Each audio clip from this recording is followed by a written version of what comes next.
Respon Ahok soal Veronica Tan di Kabinet Merah Putih, Prabowo angkat derajat Veronica jadi wamen. Dipanggil Prabowo Subianto di kediamannya di Kertanegara, Senin 14 Oktober 2024. Nama Veronica Tan sempat hilang dan tak ikut pembekalan menteri di Hambalang pada Rabu 16 Oktober.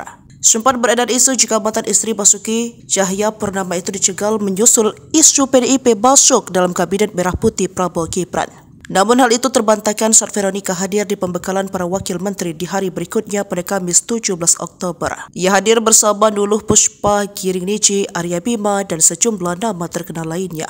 Ahok sempat memberikan respon soal sang istri yang digadang-gadang masuk kabinet. Mantan Gubernur Jakarta itu menilai merupakan hal yang positif.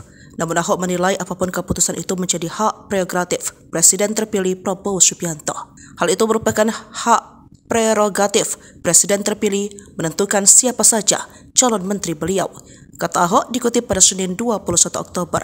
Terbukti dalam pengumuman para menteri disampaikan oleh Prabowo di Istana Negara pada Minggu 20 Oktober 2024. Nama Veronica dipanggil Prabowo. Posisinya tak main-main bahkan mentereng karena mengisi pos sebagai Wakil Menteri Pemberdayaan Perempuan dan Perlindungan Anak. Dia menjadi wakil dan akan bekerjasama dengan Menteri P3A Arifatul Khairi Fauzi, tokoh Nahdlatul Ulama yang menjabat sebagai Sekretaris Umum Pengurus Pusat Muslimat Nahdlatul Ulama.